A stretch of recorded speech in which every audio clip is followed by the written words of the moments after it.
The new Porsche Panamera has headlights that read navigation data and predict where you're going before you even turn the steering wheel. It's just one example of why I think this third-generation Panamera might be the 99% perfect four-door car. After 15 years of trying to get this right, Porsche has created something genuinely special. But there's still that missing 1%, and I'll show you exactly what it is after we go through the 7 things that make this car so incredible. Number 1, the design finally makes sense. Let's talk about how Porsche finally solved the Panamera's design challenge.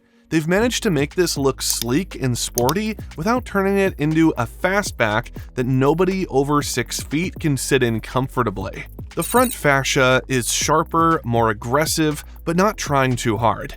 The air intakes are functional, not just for show, and the overall proportions finally look right.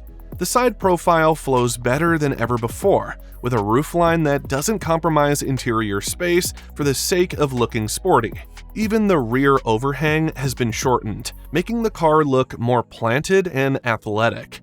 The wheel arches are more muscular, giving the car a wider stance that hints at the performance underneath. Porsche has also refined the door handles, making them flush with the body when not in use, which improves aerodynamics and gives the car a cleaner look. The rear spoiler is now integrated more seamlessly, rising automatically at higher speeds to provide additional downforce. And these LED matrix headlights aren't just pretty, they're genuinely intelligent. Each headlight contains 32 individually controllable LED segments that can be turned on and off thousands of times per second. The system can create shadows around oncoming traffic while still illuminating the road ahead, and it can even project warning symbols onto the road surface in certain situations. The car literally talks to the navigation system and camera to pre-aim the lights for upcoming corners. It's like having a co-pilot who sees around corners. Number 2, the interior is a masterclass in luxury. Step inside and you're greeted by what Porsche calls their configurable 3-screen dashboard. 12.6-inch gauge cluster, 12.3-inch central touchscreen, and an optional 10.9-inch passenger display. The screens are crisp, responsive, and actually useful rather than just being there for tech's sake. The infotainment system supports wireless Apple CarPlay and Android Auto, and there's a wireless charging pad that actually works, without overheating your phone. The central touchscreen can be customized with different layouts depending on your priorities, whether that's navigation, performance data, or media controls.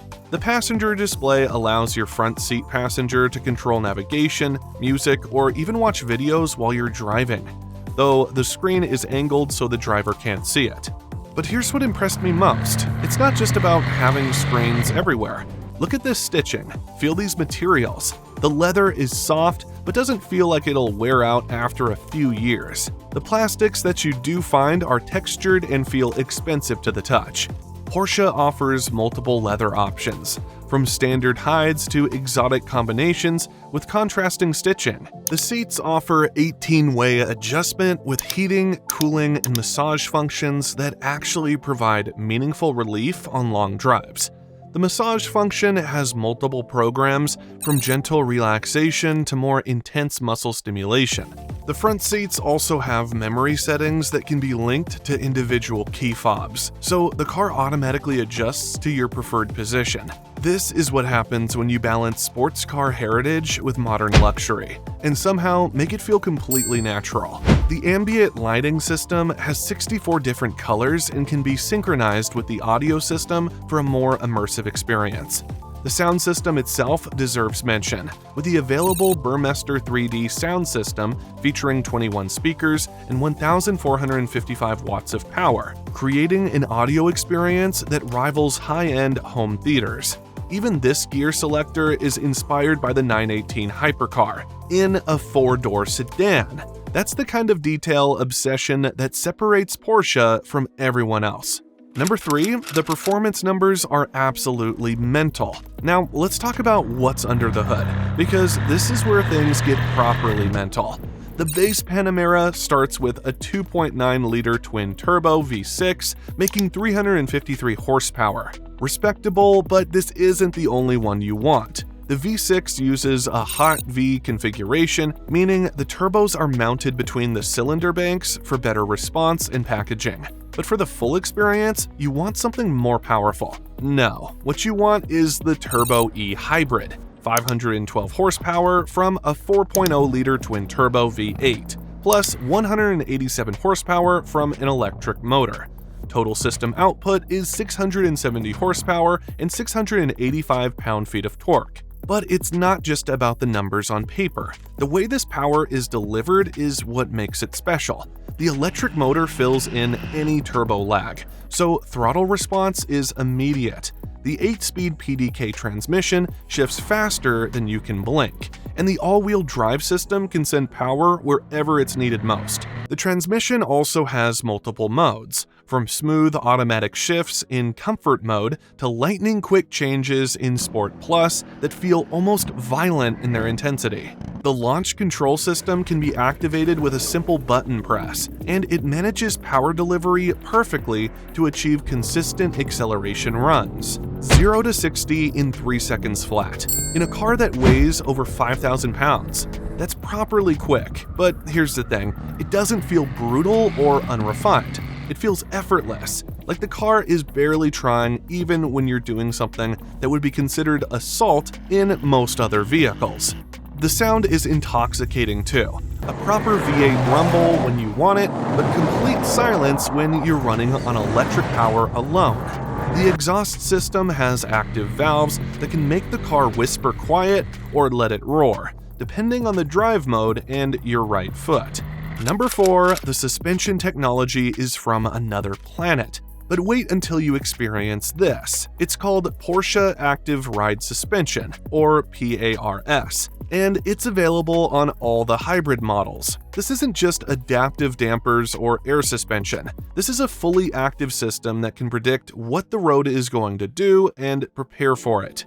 Each wheel has its own hydraulic actuator that can extend or compress independently, controlled by cameras and sensors that scan the road ahead. The system processes data from the front camera, GPS navigation, and accelerometers to predict what's coming next. Zero body roll.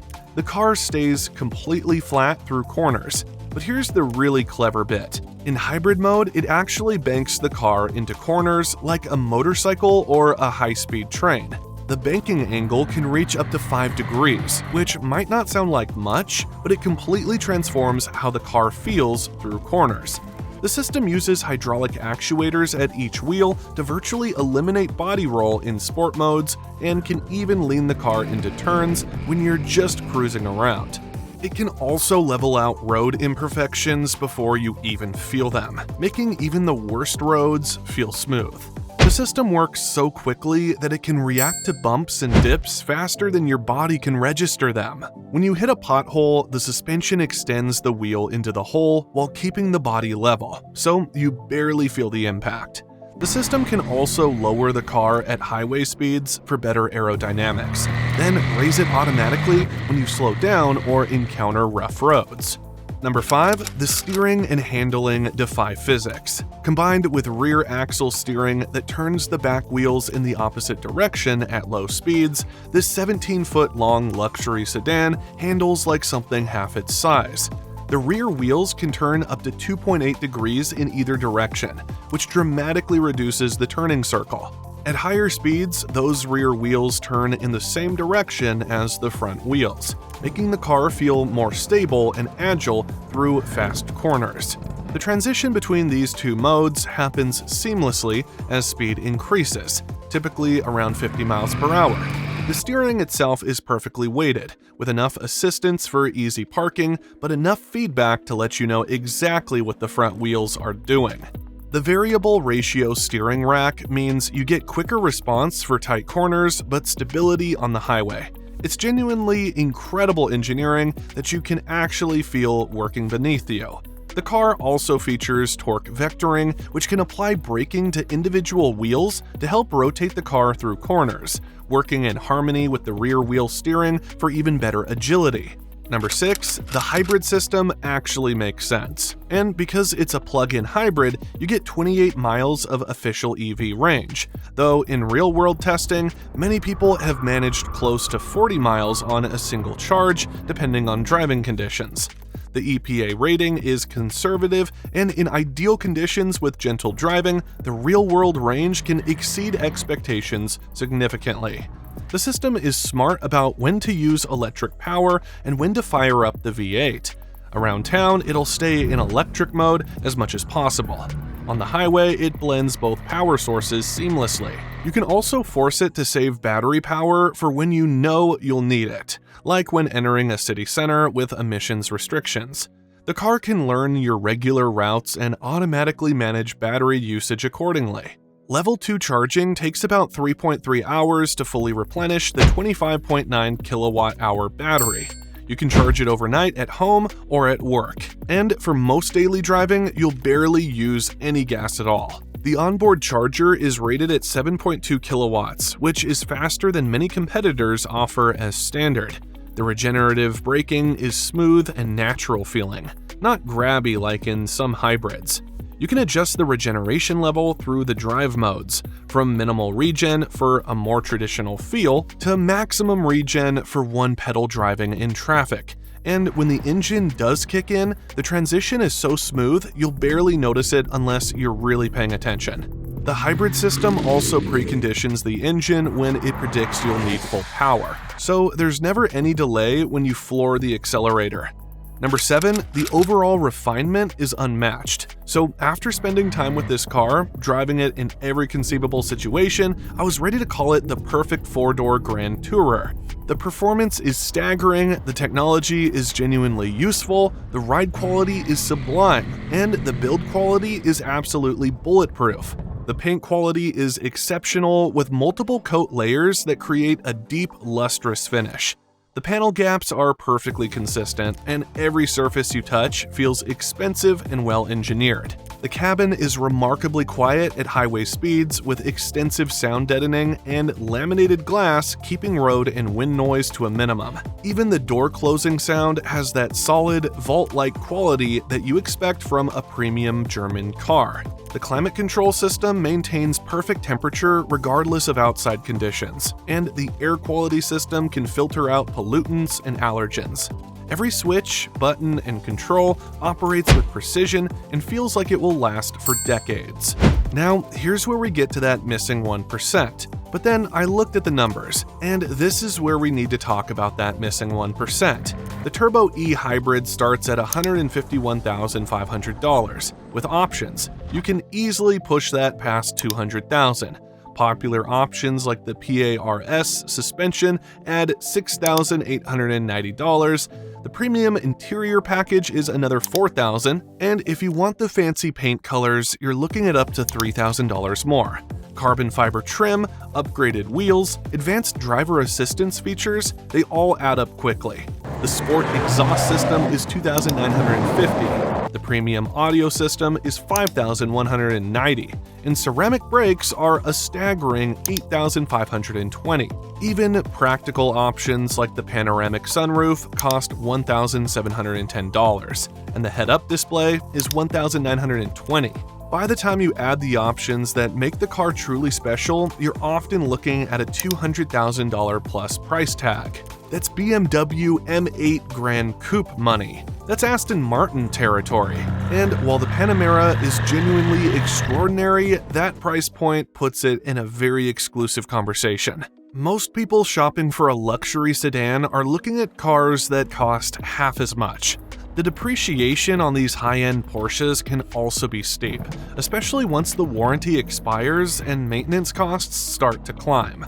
Annual maintenance can easily run $3,000 to $5,000, and major services can cost even more. So what are the alternatives? So the question becomes, is 99% perfect worth it when there are alternatives that cost significantly less? You could get an Audi RS7 for $40,000 less, or a BMW M8 Grand Coupe that offers similar performance with more rear seat space.